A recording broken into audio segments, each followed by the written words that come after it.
yang haram-haram itu enak. Musik itu yang kemudian menghilangkan empati kita. Orang-orang malas ya jadi penyanyi ya cukup lah.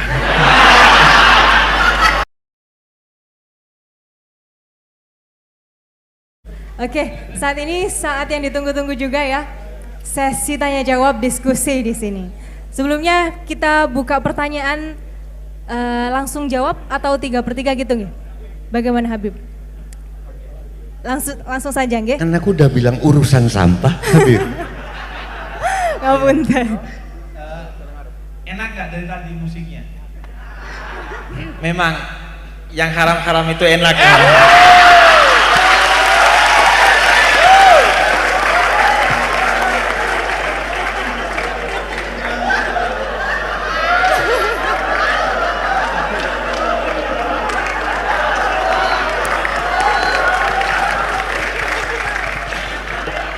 Kendangin aja Melayu sih. Kendangin di.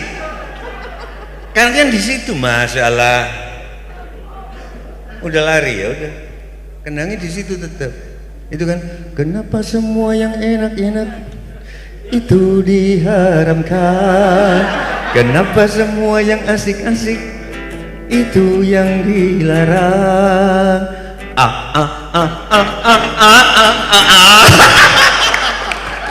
Sampai ojo lungo, coba dikenang yuk. 3, 4. Kenapa semua yang enak-enak itu yang dilarang? Kenapa semua yang asik-asik berlalu? Terlalu ya langsung di. Tapi apa? Itu semua bentuk keakraban ya. Bagi saya canda itu bentuk keakraban. Anda hanya akan bercanda dengan orang yang bagi Anda sudah akrab. Dan memang musik itu bagi saya, ini sedikit, bagi saya musik itu makna. Musik itu yang memberi, salah satu yang memberi wadah makna bagi seseorang. Karena contohnya sederhana. Anda coba lihat video orang yang jatuh tersungkur karena kakinya kepleset kulit pisang atau apapun. Anda lihat itu mungkin Anda akan empati atau bahkan bersedih hingga menangis melihat itu karena Anda kasihan kepada orang yang jatuh itu. Tapi coba video yang sama Anda kasih musiknya Warkop DKI itu.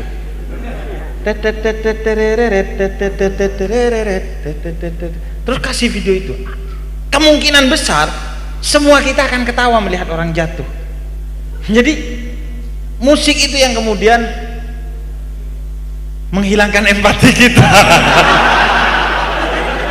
Nggak, itu artinya musik itu yang bisa memberi makna. Itu bangun. Tapi itulah musik yang kemudian memberi makna itu kan, bahwa kita hanya saya setuju bahwa ribuan ceramah saya bisa kalah dengan satu bait nyanyian dari seorang penyanyi itu, walaupun diulang-ulang kan. Sebenarnya ya seharusnya kalau kita ngomongin honor saya itu lebih gede karena penyanyi itu enak. Mek kata-katanya iku ya diulang-ulang, nyanyi ya lagunya itu, lek penceramah kan harus ganti. Jadi sebenarnya membutuhkan lebih effort itu untuk jadi penceramah. Tapi untuk orang-orang malas ya jadi penyanyi ya cukup lah. Enggak tanya. Ini supaya aku ikan kata-kata. Tuhan mengampuni kalau kamu minta ampun. Tapi di Al-Mas'ul Husna ada Al-Ghafur. Jadi Tuhan sudah mengampuni kamu sebelum kamu minta ampun. Siap. Amin ya Allah.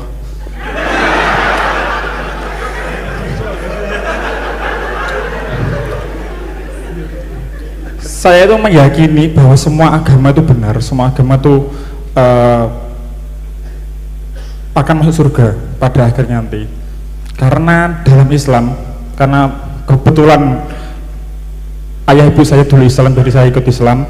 itu meyakini bahwa yang penting kita itu ada 4 tauhid yang paling ujung, hablum minallah, hablum minannas, dan hablum alam. Nah, saya itu percaya bahwa Allah itu maha adil. Nah, kalau misalkan kalau misalkan orang yang di pelosok Kalimantan yang nggak pernah ada wali di sana, nggak pernah ada ulama masuk ke dalam hutan-hutan Kalimantan, dia nggak pernah tahu Islam, tapi dia baik pada alam, dia baik pada manusia, dia baik pada sesama. Kalau dia kelak dia masuk surga, katanya Allah itu maha adil, Bib.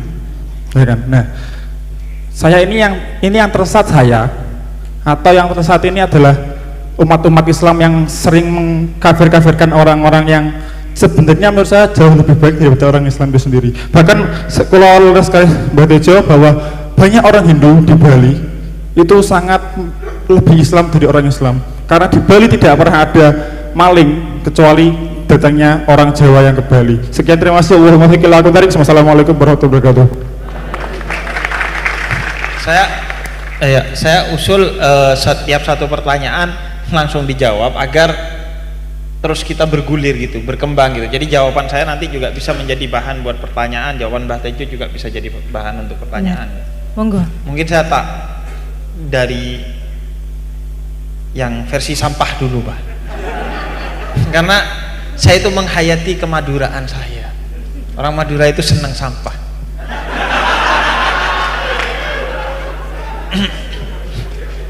Dia jihadnya itu di sampah, mengubah apa yang disebut sampah itu menjadi berkah itu.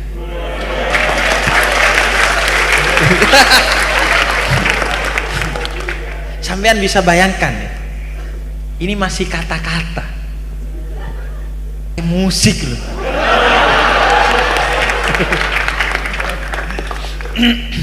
Pertama, saya pernah bikin satu video di jeda nulis itu, kira-kira saya membayangkan Tarsan itu masuk surga apa masuk neraka. Tarsan yang ada di hutan yang tidak pernah tersentuh oleh segalanya, ilmu pengetahuan ataupun, apakah dia masuk surga atau neraka? Dan jawaban saya masuk surga, baik versi kata-kata ataupun versi selainnya. Saya tak kasih dalil dulu lah, biar tadi setelah dengar musik saya kembali ke Habib dulu lah. Jadi kata Imam Ghazali, ini dikutip juga oleh Habib Ali Jufri, orang yang tidak tersentuh oleh nilai-nilai kebenaran, informasi apapun, maka dia kalau mati dihukumi ahlul fitrah, orang yang berada di garis fitrah. Fitrah itu kesucian yang ada di dalam diri kita, yang kalau Anda bersetia dengan fitrah itu, Anda tidak akan tersesat. Makanya kata Karen Armstrong, saya sampai ketika menulis sejarah Tuhan itu tidak pernah move on dari Tuhan yang saya pelajari ketika saya masih kecil. Tidak ada Tuhan yang lebih indah dari Tuhan ketika saya masih kecil. Tuhan itu Tuhan yang terindah. Makin saya belajar tentang Tuhan di filsafat, di mana-mana, di teologi, justru makin jauh saya dari Tuhan, makin mumet saya dari urusan Tuhan. Tuhan terindah, Tuhan terdekat dengan saya adalah Tuhan yang saya pelajari ketika kecil. Gak pakai ribet, pakai penjelasan-penjelasan yang filosofis, teologis dan lain sebagainya. Karena Anda lahir itu Tuhan telah menciptakan kita dengan fitrah itu, fitrah kebertuhanan itu, fitratullahi allati fataran nas 'alaiha. Karena itu orang yang tidak tersentuh oleh pengetahuan, maka dia dihukumi ahlul fitrah, masuk surga. Walaupun gini, saya itu cenderung tidak suka ditanya dan menjawab tentang, oh kalau begini masuk surga apa enggak, kalau begitu masuk surga apa enggak. Itu kurang ajar sama Allah, karena surga itu siapa yang ada di dalamnya itu semuanya hak prerogatif Allah. Makanya saya selalu bilang, saya gak berani itu bilang siapapun orang itu gak masuk surga, enggak, itu hak prerogatif Allah yang kalau kita ambil itu, maka itu bentuk kemusyrikan, bentuk kurang ajar ke Gusti Allah. Gusti Allah tersinggung, karena itu copyrightnya ada di Allah. Itu surga dan neraka, siapa di dalam siapa di luar, itu copyrightnya di Allah, jangan kita ambil. Karena itu jangan Jangan bahkan bertanya pun, oh ini masuk surga enggak ya, kepada diri kita sendiri ya. Nah, itu sebaiknya dihindari. Karena ada bisa jadi sedikit kesombongan dalam pertanyaan itu. Dia masuk surga, seolah-olah Anda bisa ngejudge itu kayaknya masuk surga. Islam mengajarkan gitu. Iya, Islam mengajarkan gitu. Ghazali. Sekarang Hindu ada orang yang kerjanya merampok, memperkosa orang, namanya Lubdaka.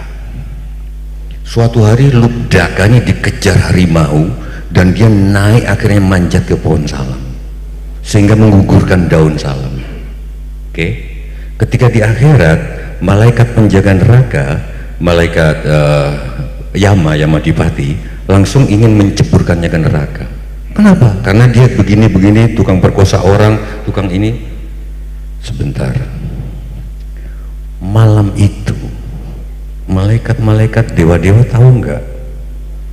Lubdaka ini nggak sengaja menginjak daun salam itu gugur ke lingga yoni. Itu adalah simbolku di dunia. Itu pada saat Siwaratri, malam Siwa, malamku. Bahkan kalian sendiri nggak ada yang ingat. Akhirnya Lubdaka ini masuk surga. Itu yang membuat aku makin yakin seluruh agama adalah Islam.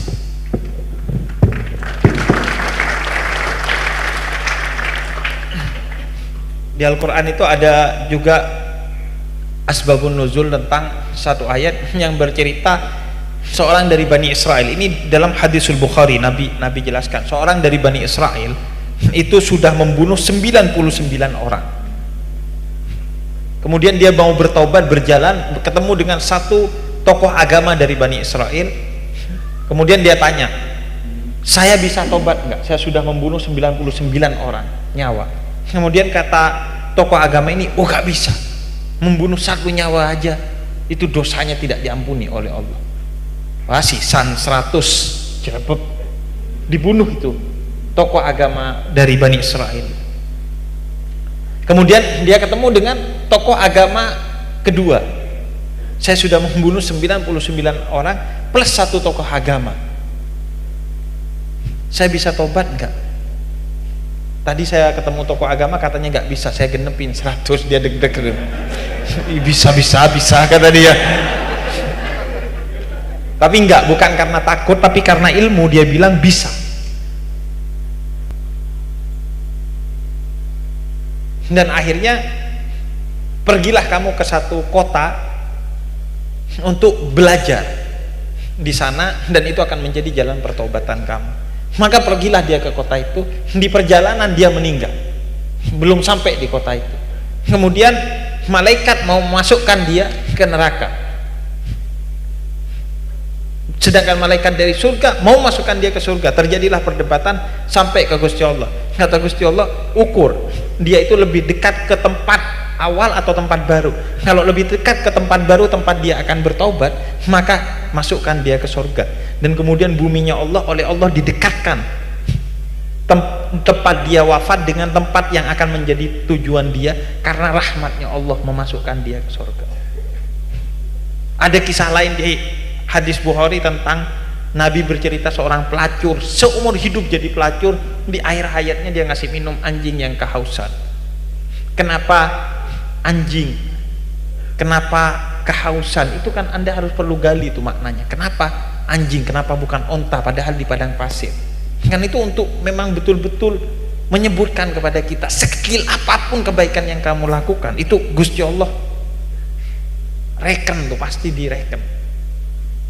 Nah, ahlul fitrah itu bukan hanya orang yang tidak mendapatkan informasi, tapi orang yang mendapatkan informasi yang salah atau informasi yang tidak tepat. Dengar agama dari orang yang mulutnya tidak beragama, maka kalau dia tidak masuk ke nasihat itu, maka dia dihitung belum mendapatkan nasihat itu. Sekarang kan agama dari agama manapun kan banyak yang disiarkan dengan penuh kebencian.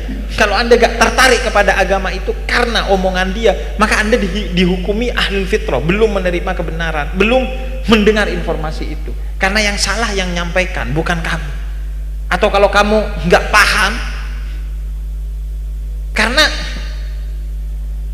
kita kenal Tuhan, itu kata Sayyidina Ali bin Abi Thalib, araftu rabbi bi rabbi, saya mengenal Tuhan saya dari Tuhan saya langsung. Tuhan itu maha tidak terbatas, kita terbatas. Karena itu harus dari musik, supaya langsung. Nah kalau nggak dari tafsir. Nah itu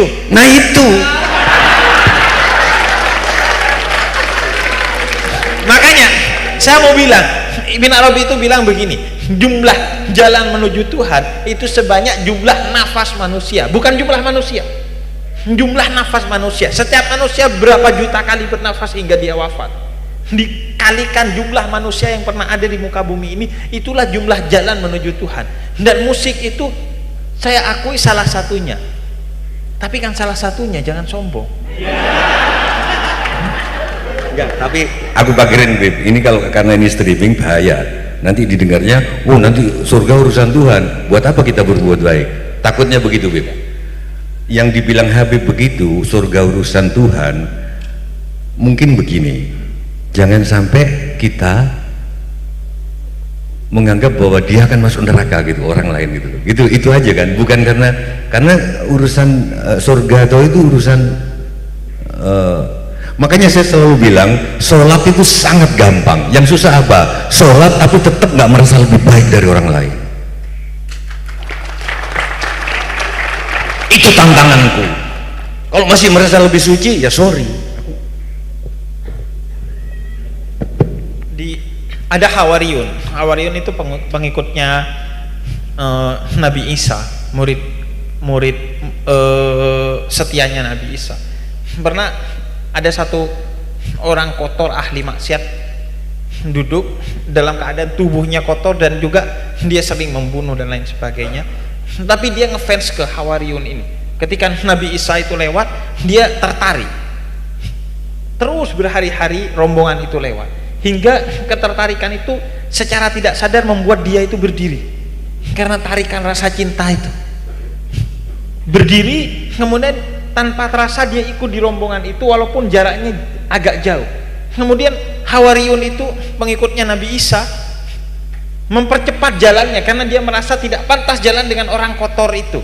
Kemudian orang ini kaget, oh iya saya tidak pantas juga dekat-dekat dengan orang suci itu. Dia memperlambat jalannya.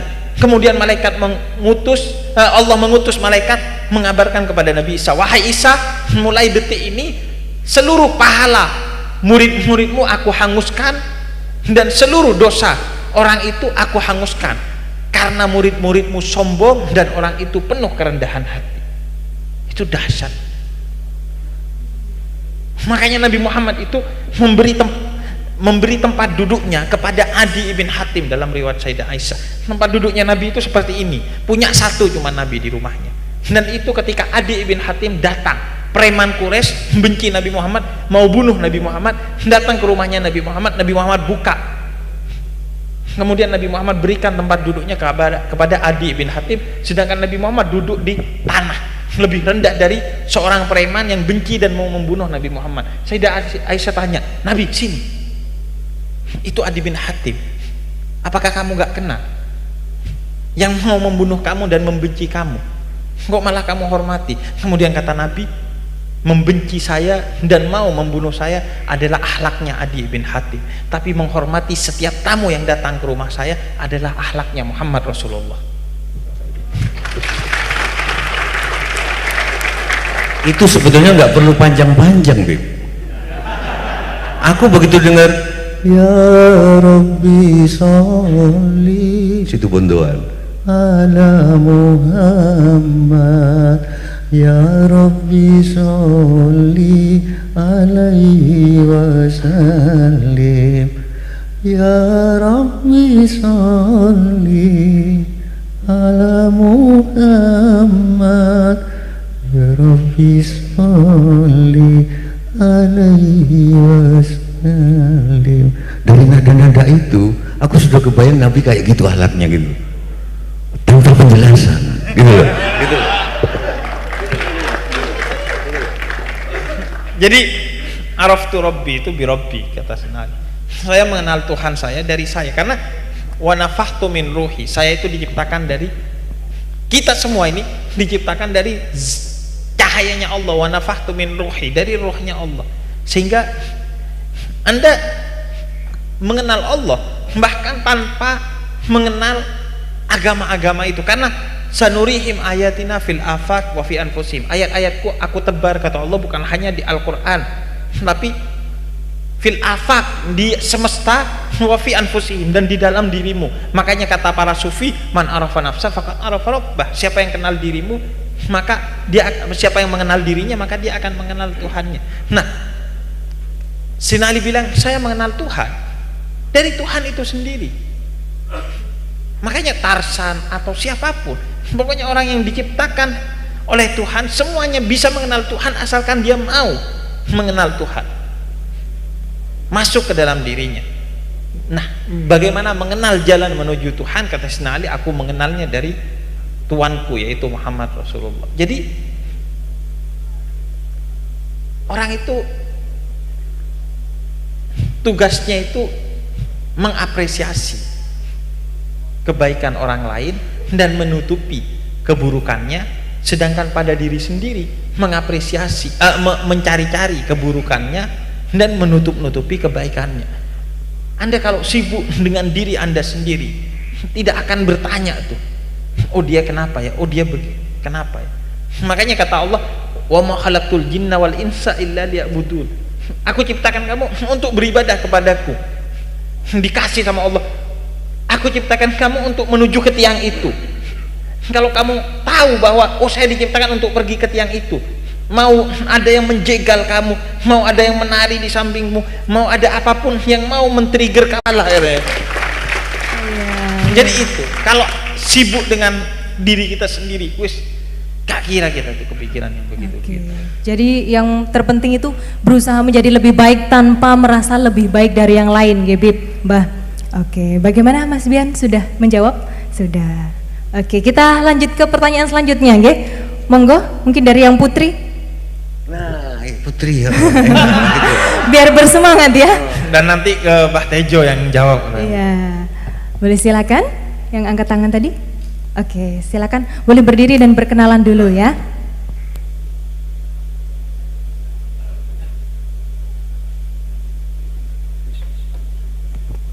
Assalamualaikum warahmatullahi wabarakatuh. Waalaikumsalam warahmatullahi wabarakatuh. Saya izin bertanya, saya Zala dari Sukomojokerto. Berbicara soal toleransi Habib, karena berkecimpung di dunia pendidikan, saya ingin bertanya bagaimana cara memanage perasaan anak emas.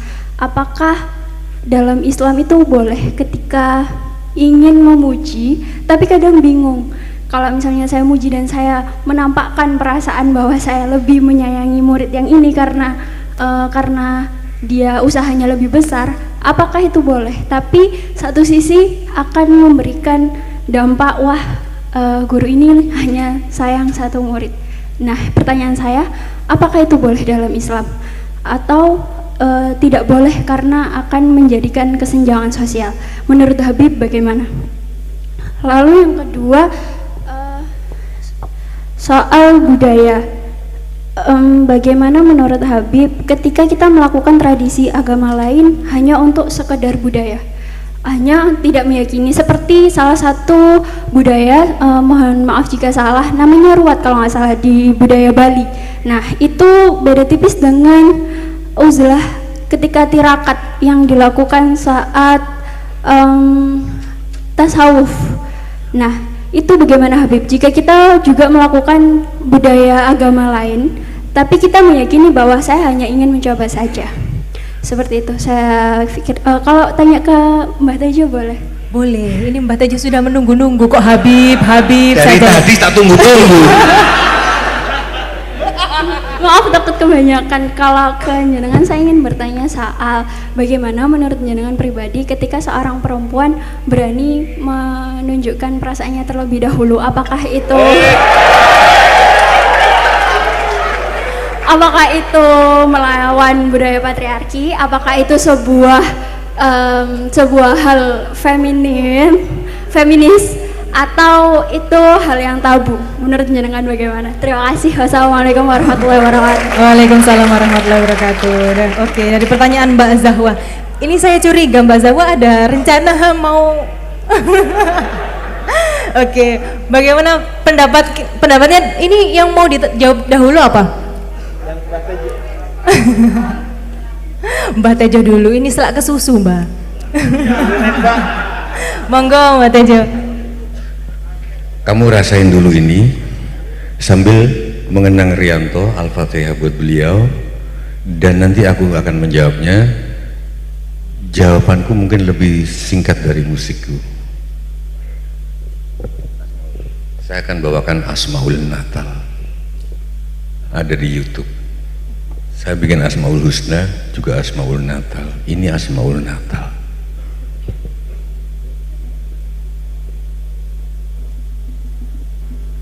Pastikan deket naik, yang keduanya pastikan deket naik. Oke?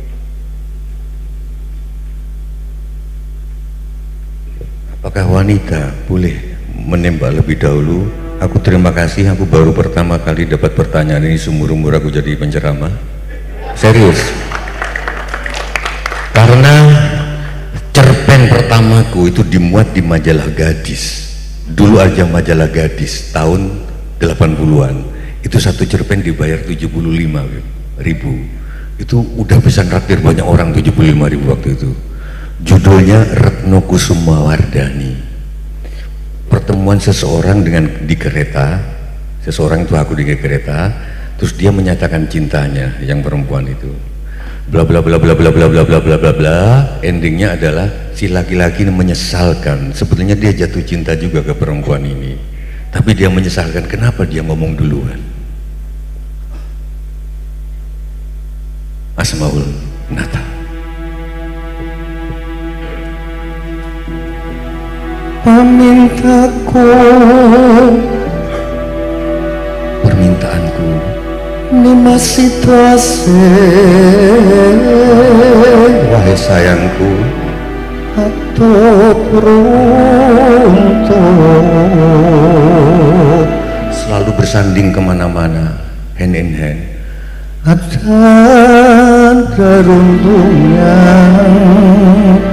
ing sarino saune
situasi wahai sayangku atau runtut tansah reruntungan hand in hand together across the what, across the meadow, across the sea, over the sea. Datang kinggang sarambut, tak pernah kinggang walaupun serambut. Lamun atuh caketing hati, kalau jauh deket di hati. Yen cedak tansah mulat, kalau deket saling pandang memandang. Situasi itu